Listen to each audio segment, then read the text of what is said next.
So this morning we're talking about Parshas Korach. Does anybody know who Korach was? You know that joke, not my mother's kitchen sink or whatever? So Korach, have you ever heard people always say, don't be like Korach? So Korach is the quintessential symbol of conspiracy, argumentation, revolutions. Korach, let's give a little background who Korach was. Korach was from the tribe of Levi. He was obviously related to Aaron, the high priest, and Moshe and Miriam. And he was one of the wealthiest men and family who left Egypt. The Medrash tells the story that how did he become so wealthy? He found, upon leaving Egypt, a chest of treasures, gold, that Joseph, remember Joseph from the multicolored coat, the viceroy of Egypt, had left behind. And they were leaving Egypt. He discovered this chest and he became one of the wealthiest Jews in, I guess, in the community of travelers. So firstly, he's from a very auspicious family, right? He's from Moshe and Aaron's family. So he has lineage, he has wealth, he has everything you can imagine, right? And somehow, some way, he doesn't feel that's enough. And he creates a revolution, a revolt against Moses and Aaron. And he has very logical argumentation, which I'm going to go through, but I want to just share the story. So now we had last week's Torah portion, the 12 spies who come back and talk. 10 of them say we can't conquer the land, and we discussed all the nuances. Remember last week? The different levels, why they revolted, their love of Moshe, their love of holiness and spirituality, their desire to stay close to God and not have to work the land, and so on. Now comes another revolution. Korach comes, and I want to read from the Torah portion, to Moshe and Aaron, and he has a complaint, and he brings with him 250 men. And a very interesting little side story happens. One of the people who he encouraged to join his clique of revolutionaries was a guy called On, the son of Pelas. And of course, the men were going around gathering the group. Come on, guys, we're going. Now's the time to confront Moshe and Aaron. We're joining together. We're going to go there with our complaints. Come join. They come to the house of On. They ring the bell. And Mrs. Pelas, On's wife, opens the door, dressed immodestly. What did she do? She removed her head covering. As is the mitzvah in the Torah, married women cover their heads. So when they rang the bell and she opened the door and she was dressed immodestly, her head was uncovered, they go, we don't want that guy as part of our group. His wife is immodest. We don't need him. And she saved her husband's life by not allowing her husband to join the troublemakers. And she is lauded for this. She took desperate measures because she, was immodest. On the other hand, she did a very big mitzvah by not allowing her husband to get swallowed up with the rest of the revolutionaries, which we'll soon see that was their punishment. The earth swallowed them up. So she is lauded in the Torah for her heroism and self-sacrifice and not allowing her husband to join the group. What did she tell her husband? She says, darling, let me ask you a question. If you join Korach's group and go against Moses and Aaron, even though the arguments, which we'll soon hear, are very logical, let me ask you, are you going to end up being the leader of the pack? Are you going to be the next president? Are you going to be the next Kohen Gadol, the high priest? What are you going to get out of it? Now you're in part of the community, and then you'll be part of the community. It's not like they're making you vice president of operations. It's not like that you're going to get $1 million bonus for joining the new company, so to speak. So what do you get out of it? And if you don't join, you'll be the way you were before. So really, what do you benefit from joining this group? And she clarified to him how ridiculous it was for him to join the revolution. What was he going to get out of it? And she was right, because the whole group got swallowed up in the earth. This Torah takes time to tell us this story, again, showing us the power of the woman, the power of your partner in life, that we many times can save the day, and we have throughout the stories you see in the parsha. The women, the energy of the women come forth in a very, very positive light, and the Torah highlights it every single time, from beginning to end. So now they gather the group, they come before Moshe and Aaron, and they have a big complaint. I'm going to read you the complaint. This is what they say.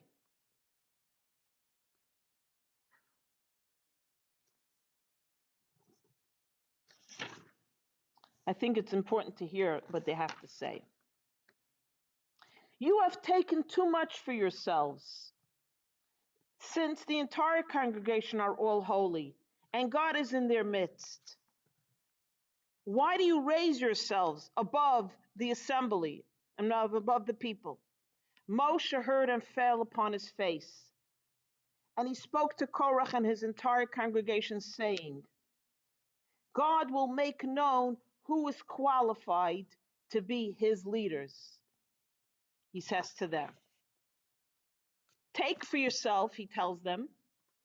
He said, so you understand what's going on? They said, listen, why are you the leaders? Why are you Moshe the leader? Your brother is the high priest. What are we, chopped liver? We're also from the tribe of Levi. Why is there a hierarchy here? Why are you the high priest? You the leader? What's this nepotism going on over here? We also heard God's voice. We also got the Torah at Sinai. Why do you have to be the knackers and we're the nobodies, so to speak? So Moshe says to them, listen, let's ask God what to do about this. And from here we learn that when somebody comes to you with conflict, even when they're totally wrong, try to engage in a positive conversation. Don't right away condemn. Don't right away say, who are you? Get out of here. Leave my house. Don't come to me. Always try to do positive conversation. Try to negotiate before you take action. So Moshe says to them very nicely, okay, let's leave it up to God. Everybody bring a pan of incense, which was part of the service in the temple. Bring it in to the temple. And if God wants you to be the Kohanim, obviously the incense, the fire will come down from heaven and burn the incense, as done for the regular people, the regular Kohanim. And then we know that you're the righteous ones. I'm all for it. Okay? This is what he tells them. What happens then? The earth opens up and swallows Korach and all of his followers. Not only that, their possessions, their homes, their furniture, anything they owned was swallowed up by the earth. And those men who brought in the plates of incense were burnt alive. The fire came down and consumed them. And then the rest of the Jewish people are seeing all this happening, and they come crying, look what you did, Moshe. It's all your fault that these people got swallowed up by the earth and these people got burnt by the fire. And suddenly a plague breaks out and they start dying, the people that are complaining against Moshe and Aaron. 3 terrible catastrophes happen one after another. They get swallowed up, the rabble rousers, the group who decided, yeah, we're going to bring incense, we're also priests, get burnt. And then there's a plague among the rest of the people that they're blaming Moshe and Aaron. Why did you allow this to happen? And then there's quiet. And then something really fascinating happens. God says to Moshe and Aaron, tell every leader of the tribe to bring a stick. A stick, not a branch, a stick. What's the difference between a branch and a stick? Who's a horticulturist here? A stick is dead, a branch is alive. Exactly. Bring a stick. A branch still has moisture. A stick can be made into a cane because it's already dried out. There's no moisture in the stick. That's why it's strong. A branch is weaker because it has moisture. It's just been cut or it's still on the tree and so on. Bring a stick. And they wrote the name of every tribe and every stick. And Aaron brought his stick, Aaron the high priest. And Moshe said, let every tribe give a stick. And Moshe took all these 12 sticks, put them into the tabernacle, the Mishkan, and the next morning he brought out the sticks. And one stick sprouted an almond branch, an almond tree with little almonds. Why almonds? The commentaries say because that grows very quickly. The rest of the sticks remained dry. Whose stick sprouted the almonds? Guess?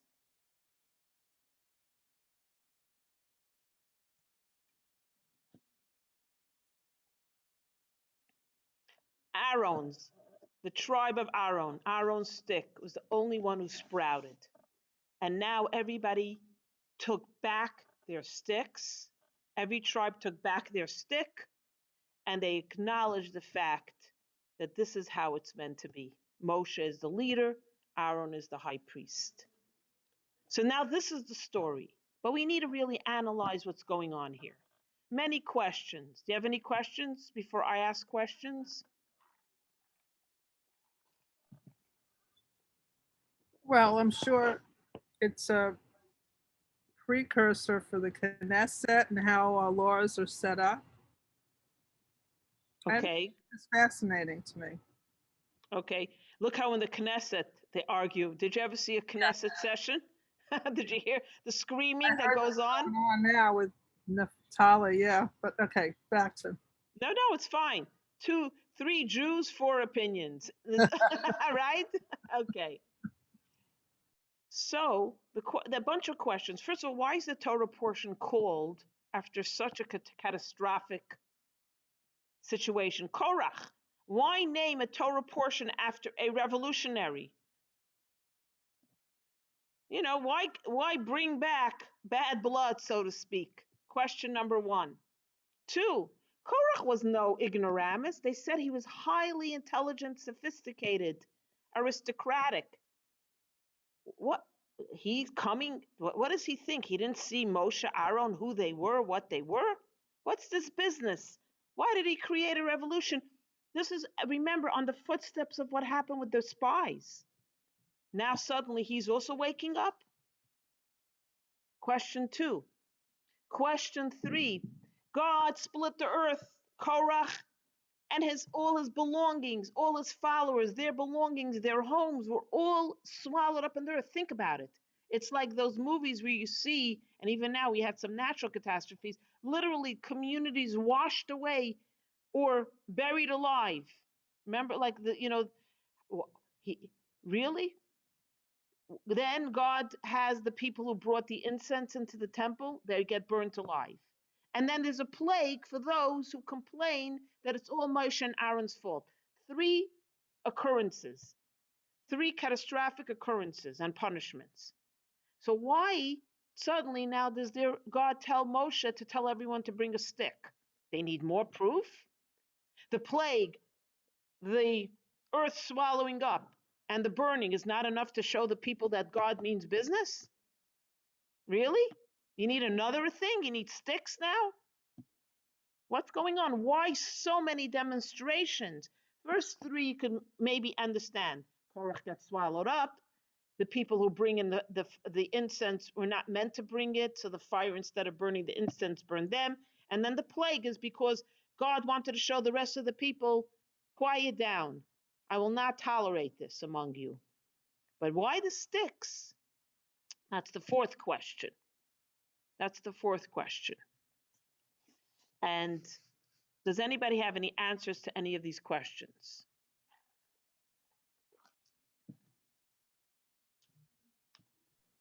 And really, we know that Korach was, again, highly intelligent person.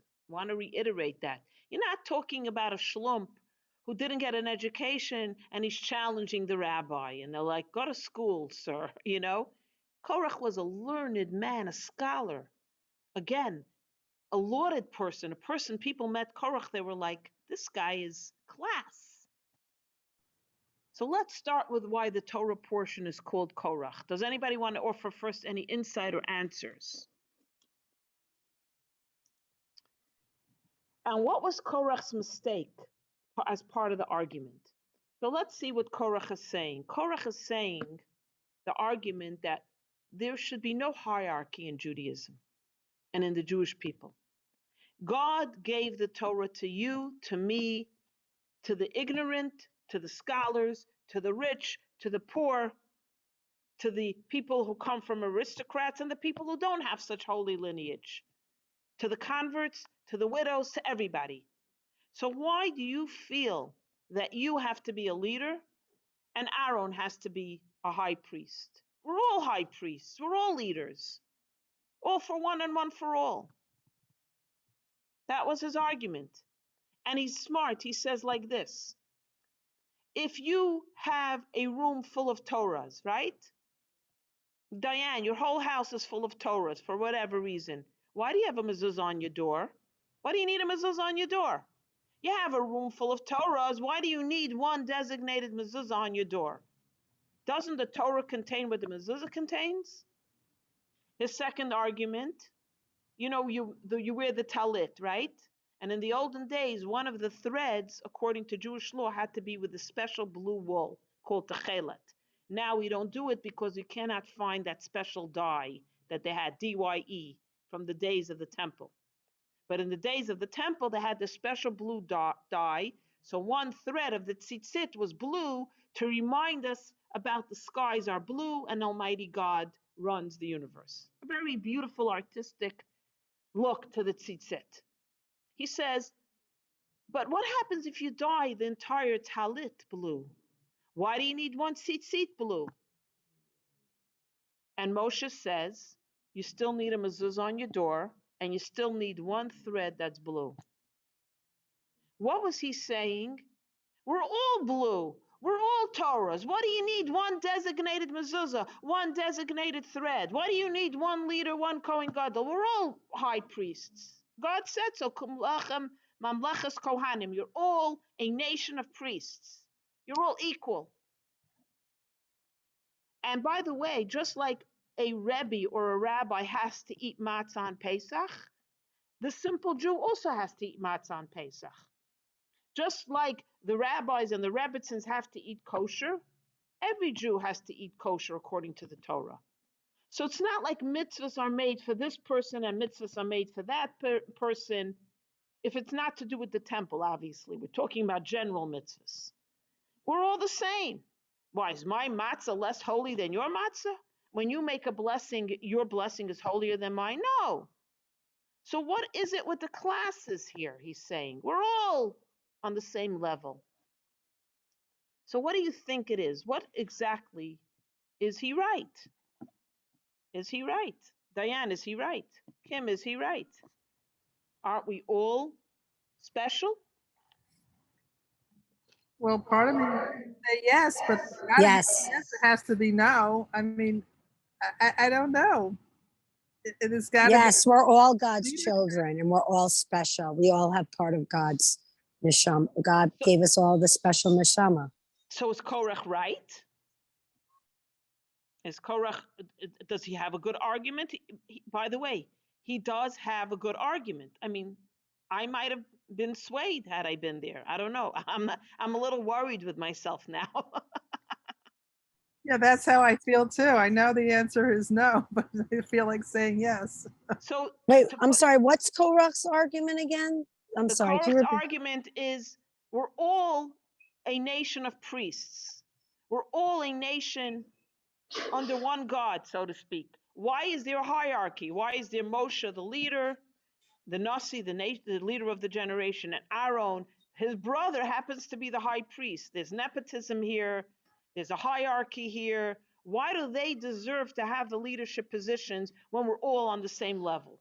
When we're all kings, we're all queens, we're all our prophets, we all heard God's voice. Remember, at Sinai, they all heard God's voice. It's not like Moshe heard it better and then Korach, or Korach's wife heard it less than Moshe's wife. Everybody heard it. So we're Gotta all be about leadership. We need leadership. okay, very good. We need leadership. Yeah, we need structure. We need Structure. structure. So there was one pivotal mistake here, and I'm sure you're going to find many commentaries and Kabbalistic insights into this. But the one that resonated with me most is he confused vocation with status. Vocation is not status. Status is not vocation. In other words, just because you may not be the high priest does not mean that the high priest's status is greater than you. That's his vocation. God needed Aaron to be the high priest, and we'll see why in a minute. Doesn't mean that Aaron now has more privilege than you. He mistook vocation with status. When God gave Moshe a job to be the leader, which is a thankless job, as we see, it's not that God was saying, my even though God speaks and lauds Moshe's qualities. Good morning, Margaret. It's not that God is saying there's no one that could be like a Moshe. God is saying, I gave Moses the job because I know he can get it done. I gave Aaron the job as high priest because I know his qualities allow him to get the job done right. Doesn't mean they have this vocation, does not mean their status is greater. That's why God says at Sinai, Kolachem mamleches kohanim. The entire nation is a nation of priests. But at the end of the day, people need to be given jobs. The Levium sang, the Levium carried the vessels and set up the vessels. The Kohanim brought the incense and the offerings and did their job. Everybody has a job in life. You may not like your job. You may feel you want a different job, but at the end of the day, vocation is not status. My friend has a very brilliant brother. And I asked her one day, what does your brother do? He's so brilliant. He knows the whole Torah by heart. He really does. She said he's a security guard for Beis Rivka, the girls' Chabad day school, which has like 4,000 girls. And yeah, he's a security guard. And guess what? While he's sitting and watching, he studies. And you say, what? That genius is a security guard? Yeah, he's a security guard. Guess what? He has to make a living. His vocation is not his status. Put him at a rabbinical convention and everyone is going to tell you this guy is a genius. Look at him. I bet he has 1 million students. He's the next Moses. He's the next Rabbi Akiva. No, he's a security guard. And he's not embarrassed. He's never going to tell you, I'm in business. Jacob Mason has a joke.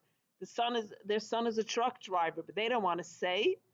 So they say he's import and export. He's an importer and an exporter. They don't want to say he's a truck driver. They import and export.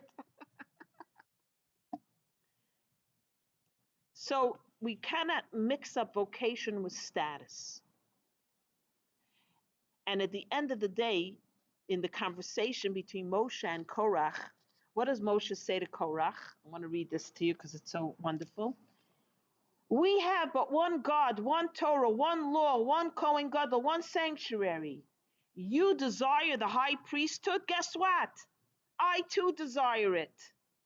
The Medrash says, and Rashi quotes, Moshe says to Korach, I also want to be the Kohen Gadol.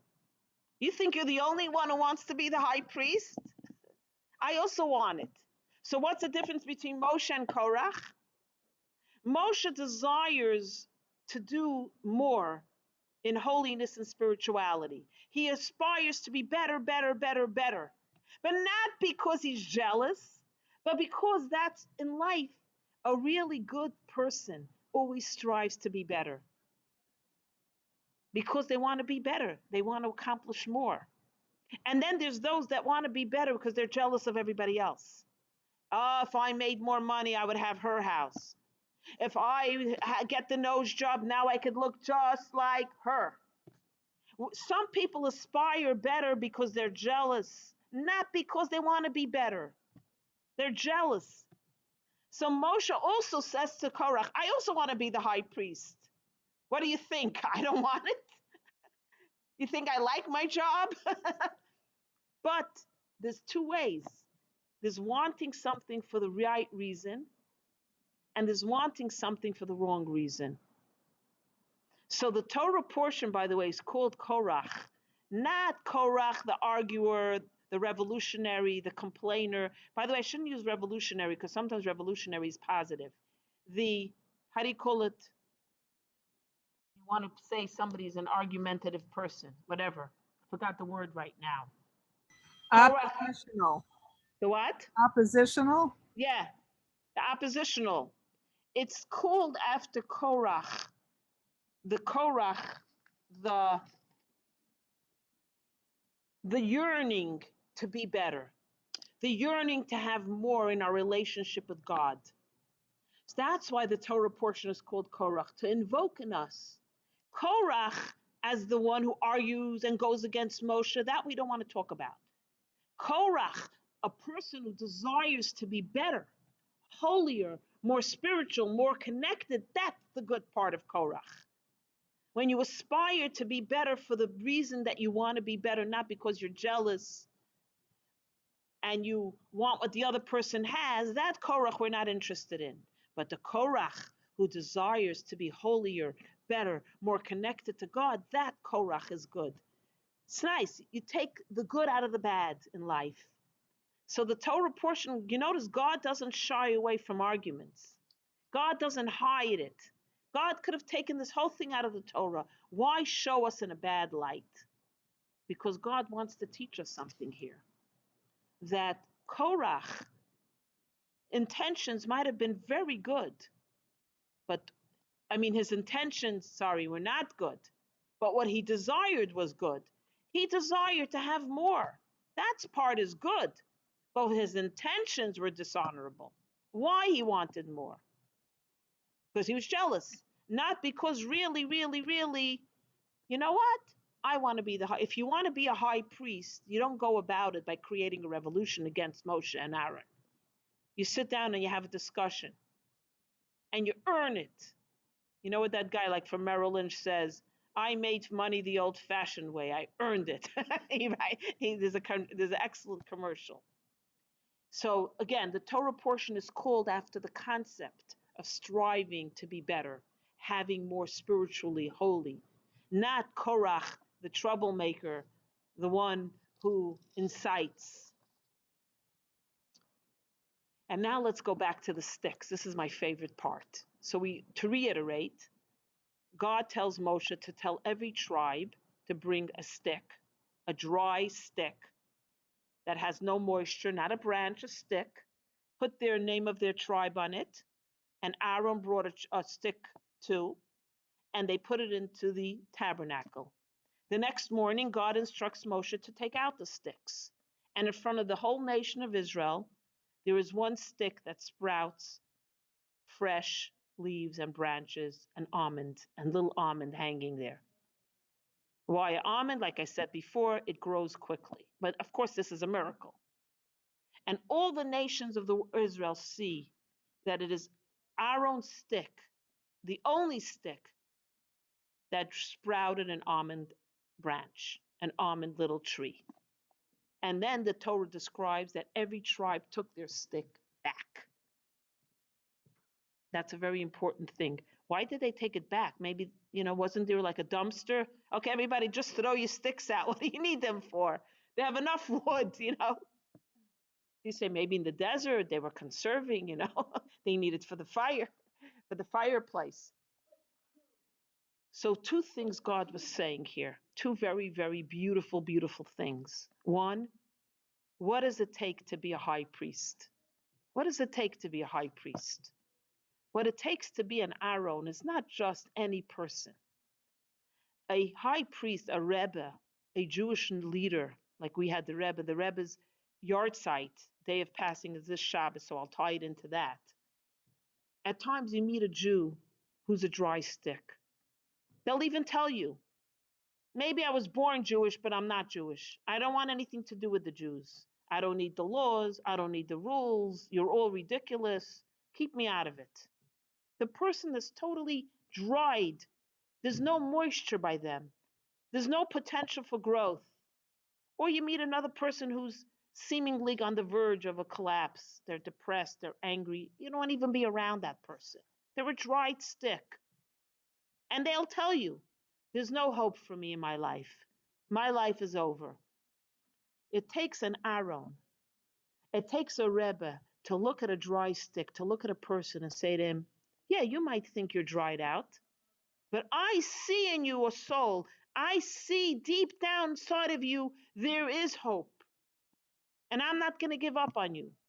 I'm going to keep pushing, encouraging you, loving you, hugging you, reaching out to you, bringing you chicken soup until you sprout, until you realize your potential, until you realize you're worth something, until you realize you might say you don't want to be Jewish, but you know you're really a Jew. And that's what it takes to be a high priest, to be able to take a stick that everyone discards for tinder, for fireplaces, for garbage, and reignite, get that stick to sprout, to bloom, to give forth fruit. That's the power of a Aaron, a Rebbe, a Kohen Gadol. That's why Aaron is the Kohen Gadol, not because he's Moses' older brother, not because of nepotism, not because he bought his way into the kahuna, he bought his way into the priesthood. Here, God, I'm going to give you $1 million like Haman did with Achashverosh, and now put me in charge of destroying the Jewish people. A Kohen Gadol is a person that can take a dry stick and get it to sprout. So it's not that God needed another miracle. Hey, I'm God. Let's go. Let's keep the miracles going here. Let me show you all my tricks. I'm going to do a card trick. I could do a magic trick, a disappearing trick, a fire trick. I'm going to do every trick in my hat. It seems that way sometimes. God makes this miracle and that miracle and that miracle and now another miracle. And then this is all based on Hasidus, by the way, Jewish mysticism, the final thing. Every tribe takes back their own stick. What is God saying? Everyone has a mission and purpose in this universe. Aaron's purpose is in the ark, in the temple, in the Mishkan, in the tabernacle. His stick, his potential will sprout, will blossom in the tabernacle, because that's where he's meant to do his mission on earth. Your stick can't sprout in the Mishkan.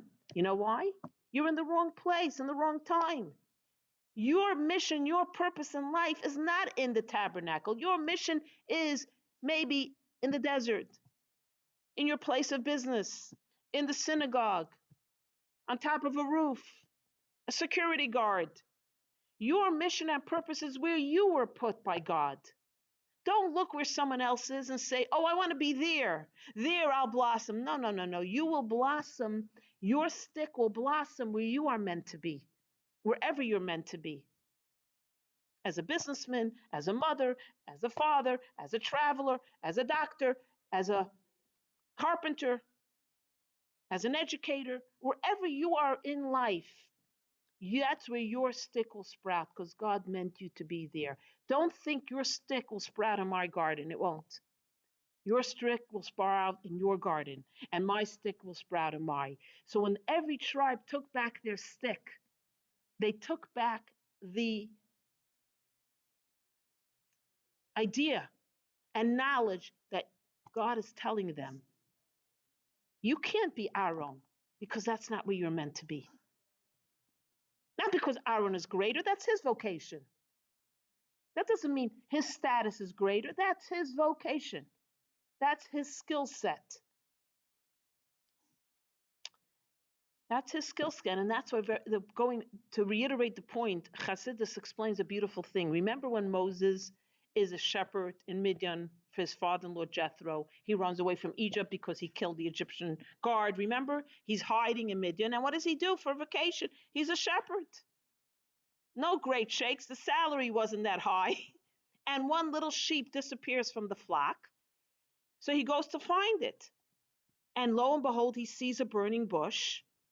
And he's like, and the bush is not consumed. The fire is burning, but the bush remains whole. So he gets closer, closer, and God stops him in his track, says, stand there, because the earth upon where you stand is holy. What do you mean? Why is it holy? Isn't the bush the holy part? Because God is in the bush. Why is where he's standing holy? Because God put him there. Wherever you're standing, that's where it's holy. You don't have to be in the burning bush for holiness. You're mistaken thinking you have to find holiness in someone's bush, somewhere else. You will find holiness where you are, because that's where God put you. So when God tells Moses, take off your shoes because the earth upon which you're standing is holy, is because that's where he is. That's why it's holy. So if God put you on Bermuda Road, in Wilton, Kim, in Greenwich, wherever you are, that's where your stick will sprout. That's where you will find godliness and holiness in your spot, not in someone else's spot. And this is, I think, to me, I mean, this resonates to me most from the whole Torah portion. That wherever you are, it's sometimes very hard because where you are is not always where you think you should be. I deserve so much more than this. I deserve so much more than this. You know, my window shades were broken. So my kids come in and said, Ma, we're getting you those window shades. And I'm like, no, guys, I want fancy window shades because I deserve it. I tell my kids. So I overheard one kid say to the other, so are you replacing the window shades? They go, no, mommy feels she deserves fancier ones. I'm using this illustration. We always want, I don't deserve, I want that. Why am I here? I should be there. You know, there was a lot of stir in the early days. All the Jews in Brooklyn, first there was the immigrant community, so they didn't have money, right? Then the immigrants of Brooklyn became wealthier, so everyone was going up to the Catskills for the summer. And what did they go up to? These ramshackle hole-in-the-wall huts. Now, Catskills, the homes are wealthier than New York City. Gorgeous. Gorgeous. So the Rebbitzin, the Rebbe's wife, bought two like lawn chairs, like, you know, plastic chairs you put on your porch. And the Rebbe came home from 770, and the Rebbitzin said to the Rebbe, come, let's sit outside on our porch for a few minutes. She tells her husband, on the new chairs. So they sat for a few minutes, and the Rebbe stood up and he said, we were given yaitse of dacha. How do you explain yaitse? We earned our like our respite in the country, in the Catskills. The Rebbe indicated this was our respite in the country. We fulfilled our obligation to take a vacation. That's what the Rebbe said in English, but in Yiddish. So we always want to be there when we could be here, and when we're here, we want to be there. So this is again, I think, one of the most beautiful parts of the Torah portion of Korach. And I want to share a few thoughts about the Rebbe because the Rebbe's yahrzeit is Shabbos. But before I do, I want to hear from you. Does anybody have any comments, questions, complaints? Listen, if Korach can complain to Moses, surely you can complain to me. You know, I'm a nobody. All right. So how do you rectify being where you are versus living up to your potential? Very good. Very good. So first of all, wherever you are, you can live up to your potential. Wherever you are, you could live up to your potential. You know, you hear stories of people in Holocaust, in the concentration camps, and how they stood out because even in the camps, they lived up to their potential. Like the story I shared a few months ago, remember there was one man, they called him the Rebbe because he would always share his bread with everyone else. And he would always inspire others. So living up to your potential really is not about where you are, because you could do it anywhere you are. And if you feel you're not in the right place, by the way, this does not mean in the material sense. Oh yeah, I'm in a ramshackle hut. This is my future. This is my mission. No. Always look to improve your life, live better, have more. God wants us to live beautifully. God didn't put us on the world to suffer, starve, and be miserable. Have beautiful clothes, have a beautiful home, have beautiful cars and everything. That's not going against Torah and mitzvahs. But wherever you are, find time to create a godly oasis. Find time to make life meaningful and not materialistic. Imbue everything you have with holiness. And it's as simple as starting with a little mitzvah, and as simple as being grateful for things, and as simple as having a good energy and smiling and sharing goodness with others. It's life. Sometimes the little things is really what transforms us, not the big things. Don't start with magnitude. Then nothing will happen. There was a great Rebbe that said, I'm going to change the world. He got a little older. He said, you know what, the world is a little bit too much to change. Let me change my country. Come on, the country, too much. Let me change my state, too much. He finally said, you know what, let me change my home life. That will be change enough. Start small. Start small. Think in your life what could be better. Think in your life what could be better. And that's how you start. And start your day with Moda Ani, a prayer thanking God for giving you back your soul. You start with that, and already your day has been transformed. Your place has been transformed. I'm sitting here with two women. I have to tell you that you are both two women, I would say, have the most positive energy. And that's why I love being with you guys. Even, sometimes um, you, you have your own life, but I enjoy your company because you have positive energy. That to me is already bringing an oasis in your homes. Really, so that's really what it is. The little things. Gee, thanks, Freida. You have incredible positive energy. Thank you. See, I was fishing for a compliment. So this coming Shabbos is Gimel Tammuz, the Rebbe's yard site, and when a Rebbe has a yard site, it's a day that has tremendous potential. So make sure Friday you light your Shabbos candles and you do an extra mitzvah in honor of the Rebbe's neshama, in honor of the Rebbe's soul. They also say when Moses didn't pass away, what does it mean he didn't pass away? It's not in the traditional sense that a Rebbe, a leader, always stays with us for all times and all places. It's like the sun. When the sun sets, right, it's seemingly dark. Did the sun disappear? No. The sun is just in another part of the earth. So we think the sun is gone. But we have the moon. And the moon absorbs the light from the sun and gives us light at night. That's how you know the sun exists, because the sun gives the moon light. It's refractive light. And that's what a Rebbe is. That even when you don't see a Rebbe, when you're seemingly the Rebbe passes on, it really is not so. It's just we don't see them. But their light shines through us. We're the moon, the Rebbe is the sun. The Rebbe, the light of the sun shines through the moon. So we have to remember that we have the light from the sun no matter what. No matter how dark it is, we have the light of the moon.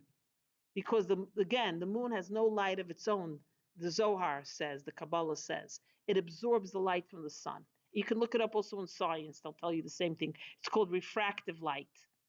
So now that it's the Rebbe's yard site on Shabbos, so I think to myself, you study the Rebbe's teachings, which we did, because a lot of this is based on teachings from the Rebbe. You do an extra mitzvah, you light your Shabbos candles, reach out to another Jew and give them something. I don't know, anything. A good word, a kind gesture, tzedakah. Because the Rebbe dedicated his whole life to make the world a better place. Why? So that we should have the redemption, the geula. The world should be back to where it was meant to be. So when you're coming to the Rebbe's yard site, you have to think, what can I do to help fulfill that mission? And it's goodness, plain old-fashioned goodness and godliness. That's what it is. So I want to share a quick story about the Rebbe, which I just absolutely love. So we have a few minutes for the story, right? So the story that happened with a guy called Pinchas Tights. No. This is the story. Yeah, with Pinchas Tights. So the Rebbe, Pinchas Tights was a rabbi from Brooklyn, and he would go to Russia to visit Jews secretly during the time of the Cold War, you know, the Iron Curtain. And before he would go, he would always tell the Rebbe, I'm going. Not that he was a Lubavitcher or a Chabad guy, he was a regular Orthodox rabbi. And one time he was going, and he was by the Rebbe, and the Rebbe said, take my Tanya. The Tanya is a book of Jewish mysticism written by the Alter Rebbe. And I want you to go to 2 cities and share it, the book, with my students in these cities, Chabad people who were stuck in Russia. You know, they weren't allowed out. So there was a guy who always packed his suitcase, because you have to be very careful during those days what you took. If they suspected you of conspiracy, religion, anything, they would either not let you into the country, not let you out of the country, or arrest you. It wasn't the safest mission to go to Russia during those years. So when the guy was packing his suitcase and he saw this book called the Tanya, and he opened up the front cover, it said the Rebbe's name there, Schneerson. And Schneersons were known as enemies of the state because they practiced Judaism. They were rabbis, and it was forbidden in Russia. That's why my parents ran away from there, had to escape. My grandfather was imprisoned for many years because he was a rabbi in Russia. So, and tortured, I might add. So he said, Rabbi Teitz, you can't take this book. You can't take this Tanya. So Rabbi Teitz called up the Rebbe's personal secretary, Rabbi Charikov, and he said, I'm sorry, I can't take the Tanya. Tell the Rebbe I'm bringing it back. So Rabbi Charikov said, you think the Rebbe would give you something that would endanger you? If the Rebbe told you to take this Tanya, you have to take this Tanya. So he takes it. And he does what the Rebbe asks. He comes to one city, he finds where the Chabad Hasidim are, the Chabad students, and he sends them a message to meet him in the park. You know, you had to do everything in a very subterfuge. So you meet in a public place. You don't meet in a synagogue, underground synagogue. You meet in a public place so no one follows you, no one sees where you're going. You meet in a park. So 2 guys come, and he says, the Rebbe sent this book for you to look at. So the guy starts flipping the pages, and he sees a crease in the page. He opens up. Oh my gosh, he says, I can't believe it. The Rebbe sent me my answer to my letter. And Rabbi Tice is like, what? What are you talking about? He says, you see the crease on the page? I wrote to the Rebbe a few months ago. I sent a secret letter asking the Rebbe if I should apply for a visa to leave Russia. Word has gotten out that the Russian government is giving out X amount of visas, and you could apply for a visa. So I wrote to the Rebbe, should I apply? And the Rebbe answers me in this page of these Torah words, where the Alter Rebbe writes in this book, because this book was written by the Alter Rebbe, Rabbi Shneer Zalman of Liadi, that if you encounter darkness and an evil inclination, run as fast as you can. Don't let it hold you back. This is the answer. The Rebbe is telling me to run, and leave the country. And Rabbi Teitz said he had a meltdown. The guy's a nut. He sees a crease on a page, and he's going to endanger his family and apply for a visa? They could arrest him for applying for a visa. What is he, nuts? The Rebbe must have folded the page accidentally when he was studying the book. But he doesn't say anything. He doesn't want to be rude. He takes back the book, the Tanya, and he goes to the next city. The Rebbe told him to go to 2 cities. He goes to the next city, again sends a message that he's going to be in the park. He has a message from the Rebbe, and 2 guys come, and he hands them the book, and the guy is flipping the pages. He sees a crease on another page, looks at it, wow, I can't believe it. the Rebbe sent me my answer. He says, now another nutcase. What are you talking about? He says, well, you see the crease on this page? And the Alter Rebbe writes on this page that if you encounter darkness, you encounter an evil inclination, don't run. Stand firm, transform the darkness into light. Do not allow the darkness to overcome, to take you over. He says, that's my answer. A few months ago, I wrote to the Rebbe, same thing. There are visas that might be available for me to leave the country with my family. Should I apply?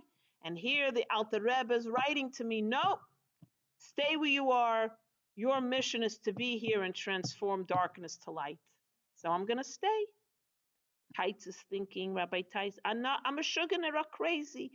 Over a crease on a page, he's not going to apply and maybe leave the country and save his family? He doesn't say anything. He goes back to the United States. Whenever he would come back, he would go to the Rebbe to give a report. But he decides he's not saying anything about the story because the Rebbe will be very upset to hear that two families have endangered their life because of an accidental crease on a page. He doesn't want to give the Rebbe any anxiety over this. So he tells the Rebbe everything that happens, and he doesn't say anything about this. And he sees the Rebbe's waiting for something, but he's quiet. The Rebbe says to him, Rabbi Teitz, did you do what I asked? Did you give the Tanya in the two cities? He said, of course I did it. The Rebbe looks at him and says, and did they see my creases on the pages? Did they see my creases, he says? And Rabbi Teitz said, now I understand what a Rebbe is. Now I understand what a Rebbe is. A Rebbe has a way to communicate with us. For some people, it's a smile, a gesture, a dream, a vision. And for some people, it's a crease on a page. And that is what a Jewish leader is. A Jewish leader knows how to communicate with the Jewish nation. That's, to me, is synopsis what a Rebbe is. What a Rebbe is. So let's hope that this Gimel Tammuz will be that we will see Mashiach. And if Mashiach comes and we're going to see the Rebbe, we don't have to go to the grave site. We don't have to look at pictures. We will see the Rebbe with the coming of Mashiach. And let's say, Amen, Ken Yehi Ratzain. Amen. Amen. So that's it. Does anybody have any questions or anything? Well, it just occurs to me when I hear